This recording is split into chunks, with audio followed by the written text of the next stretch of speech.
Hey, I'd like to welcome you to another episode of the Mission Matters Business Podcast, your source for all things business.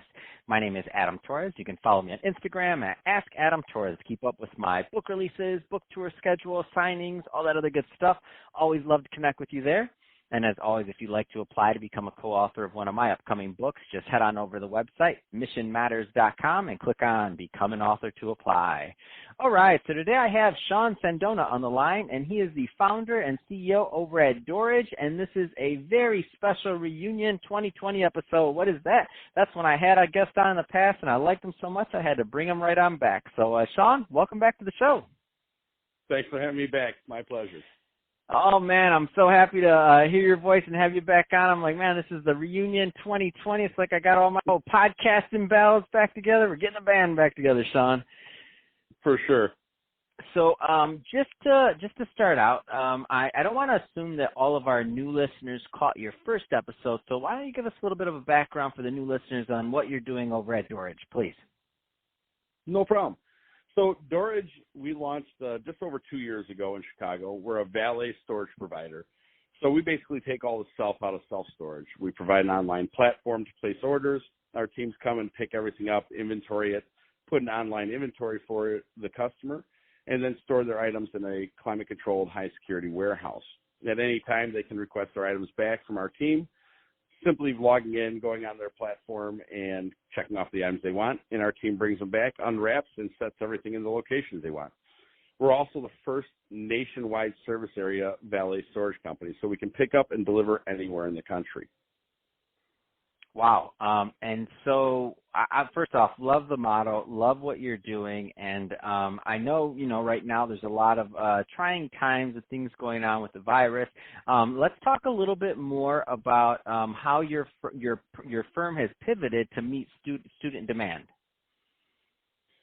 Yeah. So, we owe a tremendous amount of our success to students, and especially the students in Chicago and the greater Midwest region. As we launched, they really embraced our company. And traditionally, our student season starts in the late spring, May, and through June. And with a lot of the universities having to enact immediate closures and cancellations of classes and then forcing immediate move-outs, we had to accelerate our student position. And our company made the decision to stop all non-student business. It was time for us to pay it back to the student community. So we canceled all non-student business and really immobilized our task and our force to get out and help these students put their items in storage and accomplish moves from on-campus housing to off-campus housing in a matter of days. And it's really been a huge challenge for our team, but we've met it in stride, and, we owe everything to our team members out in the field. Wow, that's quite amazing. And one of the things that I like about this is obviously, it's getting back to the core of who kind of helped you build it up in the first place and to meet that demand. And because the students, it's tough, right? Like obviously the whole country is going through some tough times right now, but for these students especially and for the universities, it's a really tricky, proposition. So how do you manage logistics on something like that? I'm just curious. We have a great logistics team. We have a great customer service team, and we have great market managers in all of our markets. We developed a new plan, pretty much burning the midnight oil the first night that everything was introduced to us and the emergency calls were put out. I was just going to say, I can't imagine what that was like. It's like, all right, this is what we're doing. Exactly. There was a lot of Red Bulls all night long that night. And we worked through the midnight, and we got back in the office at 4 a.m., I think it was, the next day, and we announced a plan, how we're going to attack the universities. Luckily, we had some other outside resources we could pull into our team members. We actually worked with a rental agency to pick up some more emergency trucks, and we implemented it in one day. And we processed, I think the first day, we processed 70-plus orders in the first day, and it just kept growing from there. And we met every appointment requirement on time and, helped all these students and their families through a difficult time. And, there's no one to point a finger at. The universities did what they had to do, and it just left a tough situations for their families. Wow. And so talk a little bit more, because that's not an easy thing what you pulled off, first of all, to do that in a day. I mean, you must be doing something right with company culture and with building your team. So I do want you to spend a moment or two kind of highlighting and or talking about that, because no one person could pull something like that off. No, and I appreciate that. I had a recent interview about my management style and our company's management style. And when I explained it's a push-pull management style, it doesn't fit any of the textbook college course management styles. And the interviewer asked, what does that even mean? And I explained that we push every member of our team to be the best they can, both within themselves and for what service they provide for the customers and the rest of the team. Yet with that pushing from myself and upper management, we're also pulling them with us each step of the way.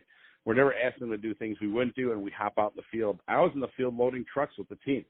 It's whatever it takes. It's always all hands on, and the team recognizes that everyone is a part of a team, whether it's sweeping or picking up orders or processing in the warehouses. And because of that company culture and that management style, when we had to put the call out and ask guys to work ridiculous hours, they just stepped right up to the plate, and it was truly amazing. Wow, that's something else. So that being said, obviously we don't know how long or what this is going to last. When will just for some of the listeners, because I do want them to know. I mean, no, Doorage isn't going anywhere.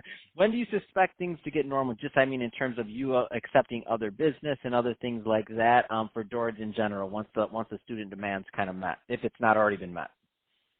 Yeah, we feel we've met the immediate student demand. We have a couple of universities that we're partnered with that have delayed the move-outs now. Most of that's due to the governor of Illinois putting in the shelter-in-place order. And we've then allowed our website and our customer service agents to start working with traditional business and traditional residential customers. We did put a couple stops of action that were in place. We were about to announce a new 6-city home market launch. We put a hold on that in an acquisition we're in the process of. And so when you said normal, who knows what normal is going to be after this is all done. But right now we're back to supplying our consumers in our markets with the full service. If there's another so you're back up and running then? Mm-hmm. Yep. Yeah, we're back up and running for most customers. And if something shifts, we'll pivot again and take care of the highest need people first. No, that's awesome. I love it.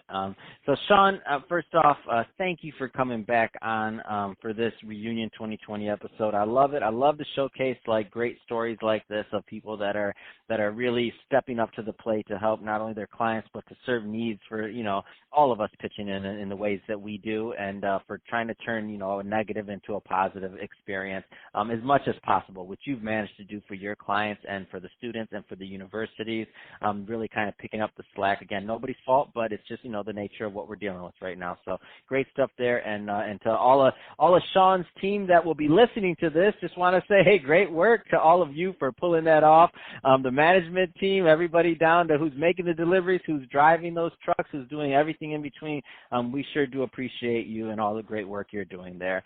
So Sean, thanks again for coming on the show, and to the audience, as always, thank you for tuning in. Hope you got a lot of value out of this. If you did, don't forget, subscribe to the podcast. Leave me a review on the Apple iTunes Store. And if you're watching this on our YouTube channel, Mission Matters Business, don't forget to subscribe to that, but also leave us some comments in the video. Love to hear your thought process and what kind of businesses you're working on. And Sean, thanks again for coming back on.